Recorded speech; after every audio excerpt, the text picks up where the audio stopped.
السلام علیکم۔ ہر سال اس طرح بھی رمضان گزر جائے گا، ہر سال کی طرح، مگر اس رمضان میں کچھ عید کریں، کچھ سیکھنے کی کوشش کرتے ہیں اور کچھ نیا اور اچھا کرنے کی کوشش کرتے ہیں۔ ہم اس رمضان میں یہ عید کرتے ہیں، دیکھیں، ایک اللہ، ایک رسول، ایک قرآن، ایک انسانیت، تو پھر یہ امت ایک کیوں نہیں ہے؟ نہ میں کسی یہاں کوئی نتیجہ حاصل کروں گا، نہ کوئی فائنل بات کروں گا، صرف چند سوالات اٹھائیں گے اور آپ پہ چھوڑ دیں گے۔ آپ خود سوچیں، غور و فکر کریں کہ کہاں خرابی ہے اور اس کا حل کیا ہے، نتیجہ کیا نکل سکتا ہے، یا اس میں کہاں بہتری آ سکتی ہے۔ یہ ہر سوچنے والے فرد پر اس کا انحصار ہوگا۔ میں اپنی طرف سے کچھ نہیں کہوں گا کہ ایسا ہونا چاہیے یا ایسا کرنا چاہیے۔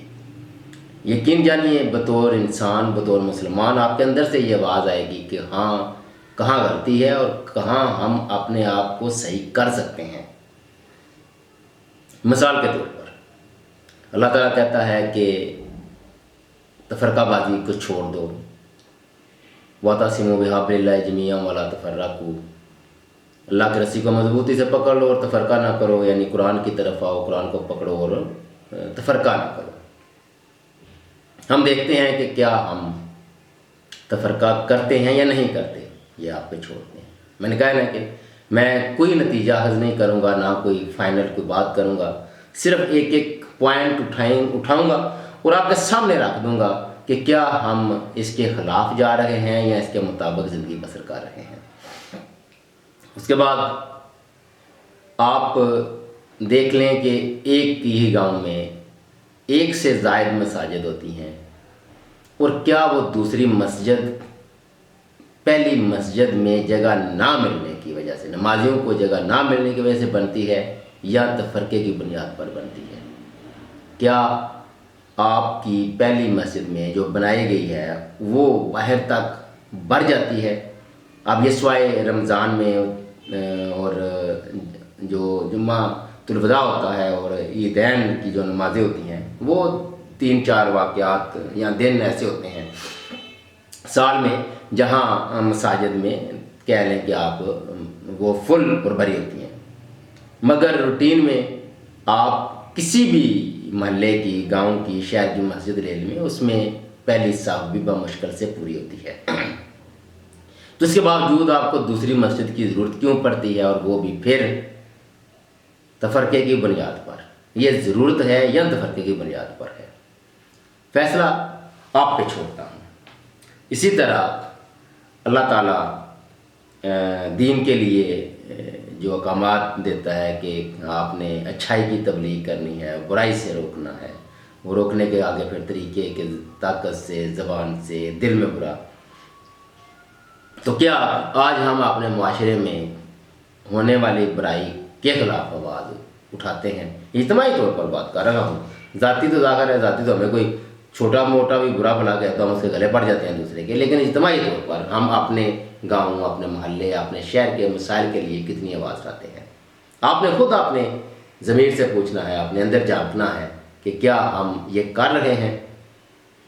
اس کے بعد اسی قرآن کا ایک اور حکم، وَأَمْرُهُمْ شُورَىٰ بَيْنَهُمْ، کہ مومن اپنے معاملات مشاورت سے حل کرتا ہے۔ تو کیا ہم پاکستان میں یا کیا ساری مسلمان ممالک میں ایسا ہی ہے؟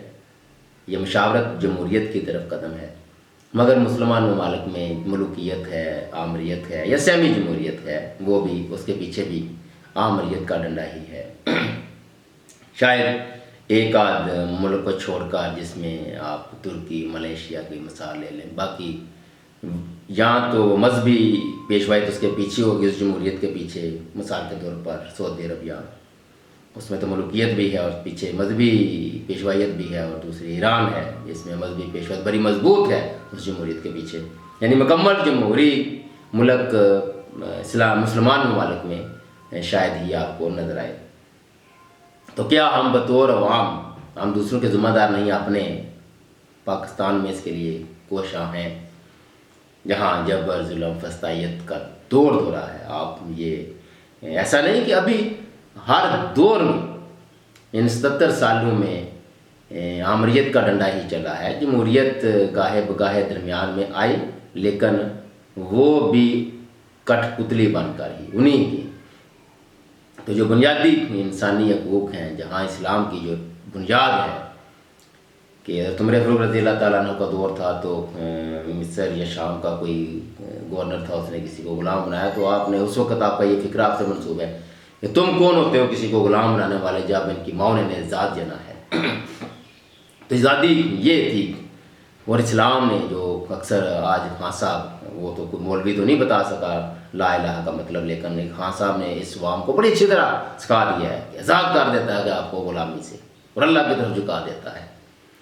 اس کے بعد یہ تفرقوں میں اور فرقوں میں بٹے ہوئے لوگ خود سے غور و فکر کریں، خود سوچیں اور نتیجہ حاصل کریں، اور یقین جانیے کچھ نتیجے پر اب پہنچ بھی جائیں گے. اور عید کریں اس رمضان المبارک کے اختتام پر کہ ہم اپنے بچوں کو قرآن ترجمے کے ساتھ پڑھائیں گے. ایک بات یاد رکھیے گا، آپ کو کسی ضرورت نہیں ہے قرآن پڑھنے کے لیے، کسی مولوی کے پاس جانے کے لیے، کسی عالم کے پاس جانے کے لیے. اگر آپ کے والدین پڑھے ہوئے، ظاہر ہے آپ نے فرسٹ اسٹیپ کہیں سے سیکھ لیا ہے، تو اس کے بعد اپنے بچوں کو آپ خود پڑھا سکتے ہیں. آپ نے کوئی بین الاقوامی کرت کے جو مقابلے ہوتے ہیں وہاں نہیں جانا کہ آپ نے وہ اس طرز کے ساتھ، اس سر کے ساتھ پڑھنا ہے، لے کے ساتھ قرآن پڑھنا ہے. آپ نے جس پڑھنا سیکھنا ہے عربی کو، اور بنیادی طور پر سیکھنے کے لیے اس کو آپ نے اردو ترجمے کے ساتھ پڑھنا ہے. وہ ترجمہ آپ ایک دفعہ کسی کا بھی پڑھ لیں، پھر آہستہ آہستہ انشاءاللہ آپ کے اندر وہ تجسس پیدا ہوگا، اور آپ عربی ڈکشنری بھی لیں گے، اور پھر جو چاند الفاظ جہاں کچھ ایک دوسرے کے ساتھ اختلافات ہیں وہ بھی آپ حل کر لیں گے اور خود کریں. اس کے لیے کسی بہت بڑے عالموں کی ضرورت نہیں ہے، صرف آپ توجہ کے ساتھ اور دل جمی کے ساتھ اس کی طرف آئیں، قرآن کی طرف اور سیرت نبوی کی طرف، اور عید کریں اس رمضان المبارک میں کم از کم اس کم ترین سطح پر بھی کہ ہم تفرقے کو چھوڑنے کی کوشش تو کر سکتے ہیں نا.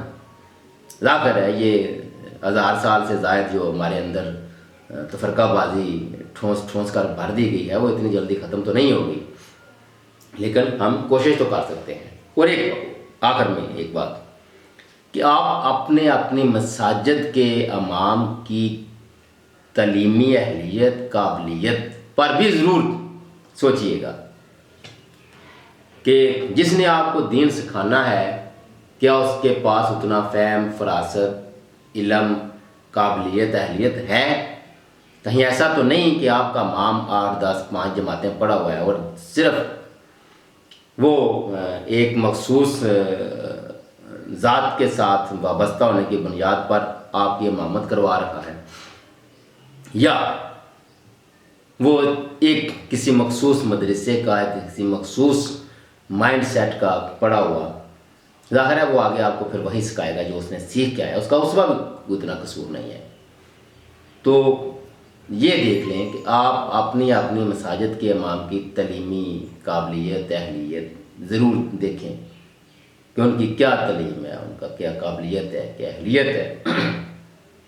اور جو سامنے مقتدی یا ان کے جو امام کے پیروکار بیٹھے ہوئے ہیں، وہ ہو سکتا ہے سامنے کوئی پی ایچ ڈی ہو، کوئی ماسٹر ڈگری کا ہولڈر ہو، کوئی گریجویٹ ہو، کوئی ٹیچر ہو، کوئی وکیل ہو، کوئی ڈاکٹر ہو، لیکن آپ کے ممبروں میں راہ پر بیٹھا ہوا شخص 5 10 میکسیمم 12 جماعتیں پاس بیٹھا ہوا ہو، اور وہ قرآن کی قرأت تو کر سکتا ہو مگر اس کو جانتا نہ ہو، سمجھتا نہ ہو.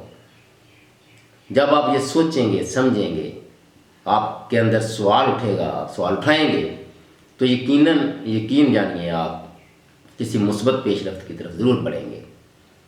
آپ دین سیکھنے کے معاملے میں بھی آپ کی معاملہ فہمی بھی بہتر ہوگی، دین سیکھنے کے معاملے میں آپ بہتر ہوں گے، اور آپ اپنے امام کی بہتری کے لیے بھی کوشاں ہوں گے. اگر یہی امام کی کوئی کوالیفیکیشن ہو، اس کی کوئی ڈگری ہولڈر ہو، یا اس کے لیے کوئی معیار ہو امام کے لیے قابلیت کا، تو آج بھی یہ مسلمانوں کی حالت یہ نہ ہوتی جو بھی ہے، جو تفرقہ آبادی میں تقسیم ہے۔ اور ہمیں جگہ جگہ دیکھیں مدرسے تھے جو وہ اس وقت تھے، آج سے 200 سال 300 سال پہلے، 100 سال پیچھے چلے جائیں، جب ایک پراپر سرکار کا نظام نہیں تھا تو وہ غریب غربا کے لیے جہاں چھوڑاتے تھے آپ اپنے بچوں کو، ٹھیک ہے وہاں دین کی تعلیم حاصل کر لیتے تھے۔ لیکن ایک بات یاد رکھیے گا، جب آپ کے جدید دور میں اسکول ہیں، کالج ہیں، یونیورسٹیاں ہیں، تو مدرسوں سے زیادہ آپ کو لیبارٹریز کی ضرورت ہے۔ اب ہر گاؤں میں مدرسے کی ضرورت نہیں، پہلی تو بات ہے اس کی ضرورت بالکل ہی نہیں، کیونکہ ہر گاؤں میں مسجد ہوتی ہے، مسجد میں ایک مولوی ہوتا ہے، ہاں وہ نیم خواندہ ہی کیوں نہ ہو، کم از کم قرآن آپ کے بچوں کو پڑھا سکتا ہے، تو یہی مدرسے میں ہوتا ہے۔ باقی تو آپ کے اسکولوں میں، کالجوں میں، یونیورسٹیز میں ساری تعلیم دی جاتی ہے۔ تو ان کو یا تو پراپر، جس طرح کو بڑے بڑے مدرسے ہیں چلیں جو پرانے ہیں، 100 سال پرانے ہیں، 50 سال 60 سال 100 150 سال پرانے ہیں، اور کسی خاص مکتبہ فکر کے ہیں، وہ تو اس رجسٹریشن کے عمل کی طرف تک آتے بھی نہیں، نہ ہی ان کو آڈٹ کی طرف آتے ہیں۔ لیکن ٹھیک ہے چلیں، وہ کم از کم ان کا کچھ سلیبس کا ہے، وہ میٹرک ہے، پھر گریجویٹ ماسٹر ڈگری تک وہ کچھ نہ کچھ کرتے، پڑھاتے، سکھلاتے، سمجھاتے ہیں۔ لیکن یہ جو گلی محلے میں مدرسے ہیں، آپ یہ بھی سوچیں کہ کیا ان کی ضرورت ہے، یا آپ کو لیبارٹریز کی، ٹیکنیکل اداروں کی، پروفیشنل ایجوکیشن کی ضرورت ہے۔ تو اس رمضان کے اختتام پر آپ کے گوش گزار جو باتیں کی ان پر ضرور سوچیے، اور نتیجہ بھی آپ خود ہی اخذ کیجیے۔ اب تک اتنا ہی، اللہ حافظ۔